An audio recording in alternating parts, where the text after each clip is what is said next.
இந்த வீடியோவில் நம்ம கண்டிஷனல் ஃபார்மேட்டிங் பற்றி பார்க்க போகிறோம். கண்டிஷன்னா என்ன அர்த்தம்? இந்த விஷயத்தை செஞ்சால் தான் உனக்கு இந்த விஷயம் கிடைக்கும் அப்படின்னு சொல்கிறோம் இல்லையா, அதுக்கு பேர் தான் நார்மலாக கண்டிஷன் அர்த்தம். இங்கேயும் அதே தான். அடுத்து ஃபார்மேட்டிங்னா என்ன அர்த்தம்? ஃபார்மேட்டிங்னா எடிட்டிங் அப்படின்னு அர்த்தம். ஓகேவா? போல்டு பண்ணுறது, இந்த மாதிரி நான் கலர் பண்ணியிருக்கேன், பார்டர்ஸ் அப்ளை பண்ணியிருக்கேன், இதெல்லாம் பேர் என்னது? ஃபார்மேட்டிங். அப்போது ரெண்டுத்துக்கும் மிக்ஸ் பண்ணி பார்த்தா நீ இந்த விஷயத்த செஞ்சால் தான் உனக்கு இந்த கலர் கிடைக்கும் அப்படின்ட்டு. அப்போது என்ன சொல்ல வரேன்?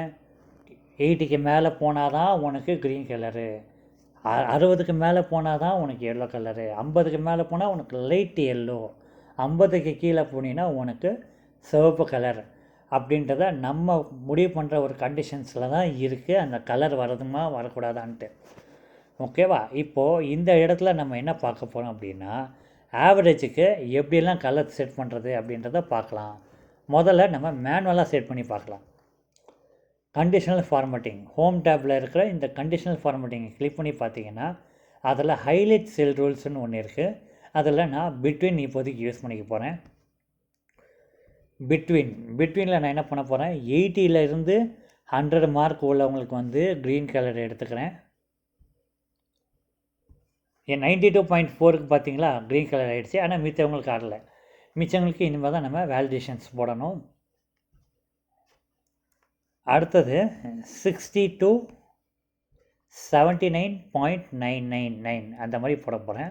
அவங்களுக்கு வந்து எல்லோ கலர், ஸோ தட் அது வந்து ஆவரேஜாக எடுத்தவங்களுக்கு ஒரு வியூவிங். அடுத்தது பிட்வீன் 50 to 59.999 அப்படின்னு போட போகிறேன். அவங்களுக்கு வந்து பார்த்திங்கன்னா கஸ்டம் ஃபார்மேட் வழியாக கொடுத்துட்டு அதில் லைட் எல்லோவாக கொடுத்துக்க போகிறேன். லாஸ்ட்டு கண்டிஷன் என்னது? Less than 50. ஸோ லாஸ்ட்டு கண்டிஷன்றனால நான் லெஸ் தென் எடுத்துக்கிறேன். 50க்கு கீழே எடுத்தவங்களுக்கு எல்லாருக்கும் லைட் ரெட் ஃபில் அப்படின்றத வச்சுக்கிறேன். இப்போ பார்த்திங்கன்னா நம்ம சேஞ்ச் பண்ணி பார்க்கலாம் வேல்யூஸை. பார்த்திங்களா, எனக்கு உடனே எஃபெக்ட் ஆகுது. அவன் வந்து மார்க்கு கம்மி பண்ணோடனே அவனுக்கு வந்து எல்லோ கலரில் வந்துடுச்சு. அதுக்கு ஏற்ற மாதிரி வருது பார்த்திங்களா, டார்க் எல்லோவிலேருந்து லைட் எல்லோக்கு மாறிடுச்சு. இன்னும் கொஞ்சம் குறைச்சா பார்த்திங்களா அவனுக்கு சிவப்பு கலர் மாறிடுச்சு. ஏன்னா அவன் வந்து ஃபெயில் ஆகிட்டான் அப்படின்னா என்ன அர்த்தம்? அது சிவப்பு கலர்னு அர்த்தம். இப்போது கண்டிஷனல் ஃபார்மேட்டிங்கோட வகைகள் என்ன அப்படின்றத பார்க்கலாம். இதில் வந்து பார்த்திங்கன்னா ப்ரொமோட் அண்ட் ப்ரொமோட்டுன்னு இருக்குது. அதில் கண்டிஷனல் ஃபார்மேட்டிங் உள்ள திருப்பி ஹைலைட் செல் ரூல்ஸ் உள்ள டெக்ஸ்ட் தட் கண்டெய்ன்ஸ். டெக்ஸ்ட்டுன்னு வரும்போது டெக்ஸ்ட் தட் கண்டெய்ன்ஸ் போடுறது ரொம்ப நல்ல விஷயமா இருக்கும். இதில் ப்ரொமோட் அப்படின்றத நான் போட்டுக்கிறேன். ஸோ அங்கே எப்படி இருக்கோ அதே மாதிரி நான் போட்டுக்கிறேன். ஸோ ப்ரொமோட் வரவங்களுக்கு வந்து என்னது, அவங்களுக்கு வந்து ரெட் கலர் அப்படின்றத வச்சுக்கிறேன். பார்த்தீங்கன்னா ப்ரொமோட் உள்ளவங்களுக்கு மட்டும் ரெட் கலர் காமிக்குது, மிச்சவங்களுக்கெல்லாம் வந்து ப்ரொமோட் காமிச்சிடும். ஸோ ஏன்னா அவங்கள வந்து 50க்கு மேலே எடுத்தாங்க, அதனால் ப்ரொமோட்டு.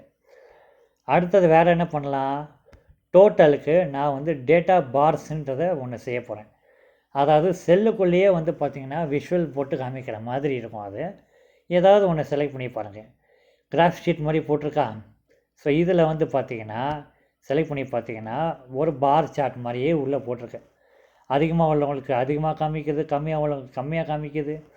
ஸோ எவ்வளோ ஒரு நல்ல விஷயமா இருக்குது இது. அடுத்தது மேக்ஸிமம் யார் ரொம்ப எடுத்தவங்களுக்கு அவங்களுக்கு வந்து என்ன பண்ண போகிறேன் அப்படின்னா கலர் ஸ்கேல்ஸ் அப்படின்றத ஒன்று கொடுக்க போகிறேன். கலர் ஸ்கேல்ஸுக்கும் ஹைலைட் செல் ரூல்ஸுக்கும் என்ன வித்தியாசம்னா, இதில் நீங்களே 80 to 100, 60 to 100 நம்மளுக்கு நிறைய போட்டுக்கிட்டு இருக்கீங்க. இதில் ஆட்டோமேட்டிக்காக வந்து ஹையஸ்ட் உள்ளவங்களுக்கு க்ரீன் கலரு, லோவஸ்ட் உள்ளவங்களுக்கு ரெட் கலரு, இல்லை நம்மளுக்கு பிடிச்சது கூட போட்டுக்கலாம். ஹையஸ்ட் உள்ளவங்களுக்கு ரெட் கலரும் கூட போட்டுக்கலாம். அந்த மாதிரி உள்ளவங்களுக்கு இதெல்லாம் செய்யும். இப்போ இதில் நான் இதை செலக்ட் பண்ணிக்கிறேன். இதில் பார்த்தீங்கன்னா ஹையஸ்ட் உள்ளவங்களுக்கு க்ரீன் கலர் காமிச்சிருக்கு, லோவஸ்ட் உள்ளவங்களுக்கு வந்து 75 அப்படியே கொஞ்சம் கொஞ்சம் போக அவங்களுக்கு கம்மி பண்ணிகிட்டே இருக்காங்க. அந்த கலர் அப்படியே மாறிகிட்டே போகும் அது. ஓகேவா? ஸோ இந்த மாதிரி விஷயத்துக்கு இது ரொம்ப ஹெல்ப்ஃபுல்லாக இருக்கும். பட் இதில் என்ன டிஃப்ரென்ஸ் அப்படின்னா, இப்போது 99 இருக்காங்க, 98, 97, 96, 95. அப்போ 95க்கு அது என்ன காமிக்கும்? சிவப்பு கலர்னு காமிக்கும். அப்போது அந்த விஷயத்தில் நீங்கள் தான் பார்த்து ஒன்று ஒன்றும் செய்யணும், எதுக்கு நம்ம எப்படி வச்சா கரெக்டாக இருக்கும்ன்ட்டு.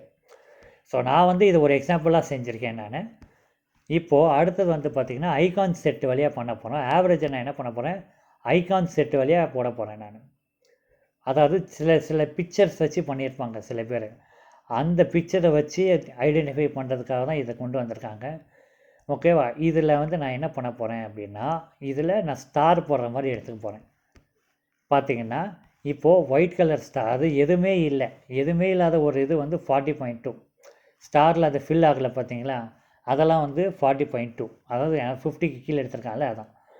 ஸோ 50க்கு மேலே எடுத்தவங்களுக்கு கொஞ்சம் பாதி மாதிரி வந்திருக்கு. 73 எடுத்தவங்களுக்கு 50 நல்லா ஃபுல்லாக வந்திருக்கு. ஏன்னா இவன் தான் ஹையஸ்ட்டு, ஆவரேஜில் இவன் தான் ஹையஸ்ட்டுன்றனால இவனுக்கு ஃபுல்லாக போட்டிருக்காங்க. ஓகேவா? ஒருவேளை ஹையஸ்ட் ஏதாவது நம்ம போட அது என்ன ஆகும், ஸ்டார் வந்து ஃபில் ஆகிட்டே போகும் அப்படியே. ஓகேவா? ஸோ இப்போ அவன் க்ரீன் கலர் மாறிட்டா அவனுக்கு தான் ஃபுல் ஸ்டார் இருக்குது, இவனுக்கு பாதியாக மாறிடும். ஸோ இந்த மாதிரி விஷயத்துக்கு தான் நம்ம என்ன பண்ணுறோம், கண்டிஷனல் ஃபார்மேட்டிங் யூஸ் பண்ணுறோம். இப்போது கண்டிஷனல் ஃபார்மேட்டிங்கை நம்ம எப்படி டெலிட் பண்ணுறது அப்படின்றத பார்க்கலாம். செலக்ட் பண்ணிக்கோங்க, கண்டிஷனல் ஃபார்மேட்டிங் போங்க, கிளியர் ரூல்ஸ்னு ஒன்று இருக்கா, இதில் கிளிக் பண்ணிக்கோங்க. இதில் கிளியர் ரூல்ஸ் ஃப்ரம் செலக்டட் செல்ஸ்ன்னு இருக்குது. இதை கொடுத்தீங்கன்னா மொத்தமாக போயிடும். பார்த்தீங்கன்னா மொத்தமாக போயிடும். இதை இப்போ நான் வந்து என்னென்ன ஃபார்மேட் மட்டும் போகணும் அப்படின்றத சொல்ல போகிறேன். இப்போ இது 3த்தையும் நான் செலக்ட் பண்ணிக்கிறேன். கிளியர் ரூல்ஸ் போகாமல் மேனேஜ் ரூல்ஸ் போயிட்டுக்கிறேன். மேனேஜ் ரூல்ஸில் நீ தனித்தனியாக போட்ட ஒரு செல்லும் இங்கே இருக்குது. இப்போ எனக்கு இது மட்டும் டெலிட் பண்ணால் போதும் அப்படின்ட்டு டெலிட் ரூல்னு கொடுத்துக்கிறேன். இது மட்டும் போதும் டெலிட் பண்ணிக்கிறேன் அப்படின்னு சொல்லிக்கலாம். ஸோ இதுக்கு பேர் தான் வந்து டெலிட் கண்டிஷனல் ஃபார்மேட்டிங் ரூல்ஸ் அப்படின்றது அர்த்தம். ஓகே கொடுத்தீங்கன்னா போதும், எல்லாமே ஆஃப் ஆகிடும். இது மட்டும் அப்ளை ஆகிருக்கும். இதுக்கு பேர் தான் conditional formatting. Next conditional formatting வீடியோவில் நம்ம அட்வான்ஸ்டாக எப்படி பண்ணுறது அப்படின்றத பார்க்கலாம். Okay, thank you.